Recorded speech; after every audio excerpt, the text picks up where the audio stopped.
त्यानंतर मी प्रश्न विचारते. हा सर, सुरुवात करा. माझं नाव अप्पासाहेब आजगंगोर्डे. अच्छा, गावाचं नाव सर? जयकशे. आणि गावाची लोकसंख्या? 1780. गावामध्ये अंगणवाडी आहे का? हो, 2 अंगणवाडी. आणि सर साधारण किती मुलं येतात? एका अंगणवाडीमध्ये 30 मुलं आहे. आदिवासी एक संख्या, तिथं 20 मुलं आहे. प्राथमिक शाळा किती आहेत गावात? एकच आहे. आणि किती मुलं येतात साधारण? तिथं वस्तीमध्ये वस्ती शाळा 3 आहे, म्हणजे एक जिल्हा परिषदच्या 3 बी आहे. वस्तीवरती एक आदिवासी साखर समाजासाठी 1ली ते 4थी पर्यंत आहे, आणि इकडे एक लमाण वस्ती तिथं 1ली ते 4थी पर्यंत, आणि गावामध्ये लोक गावामध्ये 1ली ते 7वी पर्यंत अशा 3 शाळा आहेत. साधारण या सगळ्या शाळांमध्ये किती मुलं येतात? आता 1ली ते 7वी पर्यंत 205 मुलं आहे. अच्छा. आणि इकडे वस्ती शाळेवरती ना एवढी कल्पना नाहीये तिथं. बरं, शाळेमध्ये शिक्षक किती आहेत? शाळेमध्ये शिक्षक 10 आहे. अच्छा, माध्यमिक शाळा आहेत का सर तुमच्या ह्या गावात? माध्यमिक कुठली? म्हणजे 8वी 9वी 10वी वगैरे? नाही, 1ली ते 7वी पर्यंत. आणि 7वी नंतर सर मुलं शिक्षण सोडतात का तुमच्या गावातले? नाही, बाहेर कनेसरला किंवा पाबळला जातात. अपंग व्यक्ती? बोला सर. कनेसर 3 किलोमीटर आहे आणि पाबळ 8 किलोमीटर आहे. अपंग व्यक्तींसाठी शाळा आहे का? अपंग व्यक्तीसाठी पाबळला शाळा आहे. गावात जवळ कुठे कॉलेज आहे का?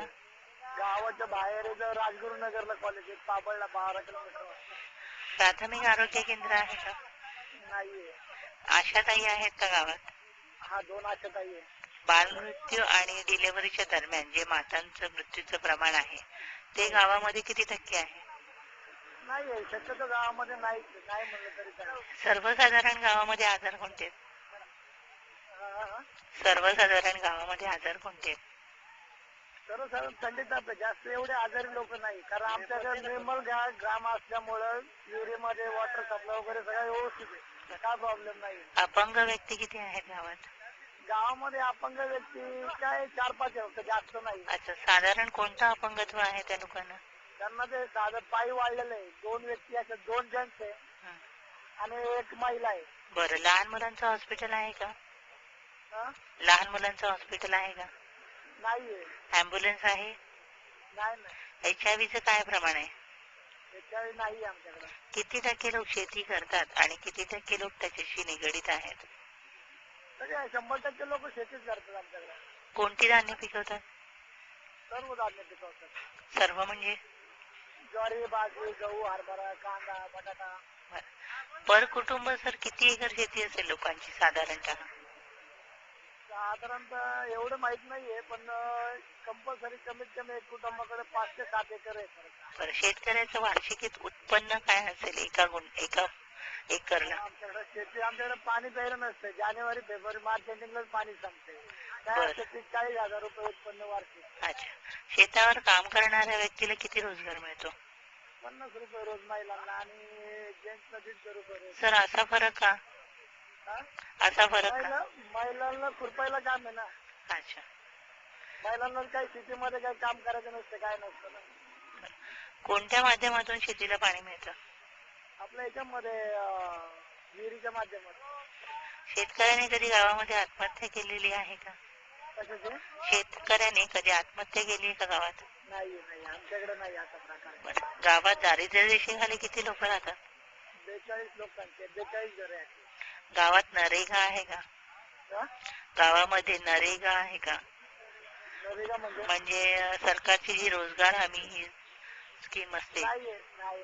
अच्छा, कामासाठी तुमच्या गावातून दुसऱ्या गावी किंवा शहरामध्ये स्थलांतर करतात का लोक? आहेत ना, मुलं भरपूर आहेत.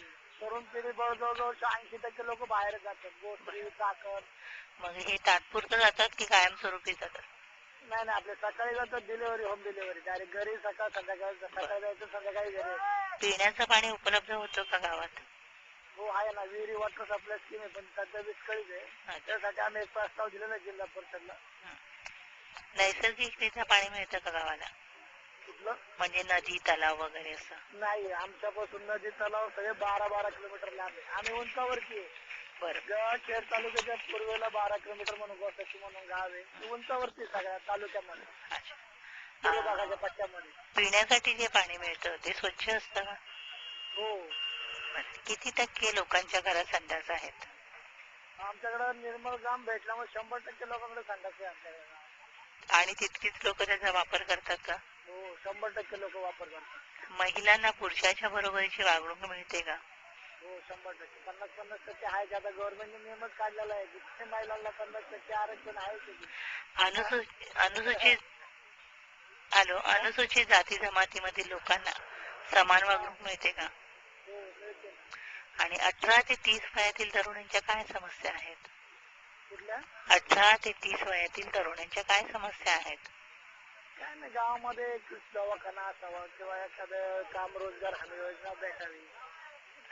किती टक्के लोक दारूच्या व्यसनाधीन आहेत? आमच्याकडे 5-10% जास्त नाही. अच्छा. साधारणतः सर तुम्ही सांगू शकता का की एक व्यक्ती दिवसाला दारूसाठी किती खर्च करत असेल? नाही, संध्याकाळी फक्त आपले 10 ते 20 रुपये जास्त नाही. बरं. तंबाखू किती टक्के लोक खातात? तंबाखू काय 30% लोक खातात, जास्त नाही. आमच्याकडं निर्मळ ग्राम पुरस्कार भेटल्यामुळे लोक एवढी व्यसनी होती पहिले भरपूर. संत गाडगे ग्राम स्वच्छता अभियानामध्ये प्रथम क्रमांक आला, त्यामुळे त्या माध्यमातून गाव विकासाच्या दिशेला असल्यामुळे सगळ्या व्यसन बंद आहे. 10-5% लोक करणारच ना. बरं. मग तंबाखूसाठी साधारण एका व्यक्तीला किती खर्च येत असेल? काय 1-2 रुपयाला पुढे, फार तर 2 दिवसांनी 2-3 दिवसांनी एक पुढे खातात, जास्त काय. बरं. गावात अशा काही बायका आहेत का ज्या तंबाखू खातात किंवा दारू पितात? 4-5% असणारच मॅडम, प्रत्येक गावामध्ये आहेत तंबाखू खाणाऱ्या महिला. गावात बँक आहे का? नाहीये. बचत गट किंवा महिला मंडळ आहेत का? बचत गट आहेत, 10-12 बचत गट आहे आमच्या गावात. पुरुष बचत करतात का? पुरुष बचत गट आहे, कृषी बचत गट आहे, याच्या माध्यमातून कृषी खात्याच्या माध्यमातून 3 बचत गट आहे. बरं. गावापासून जवळच्या शहरात जाण्यासाठी चांगला रस्ता आहे का?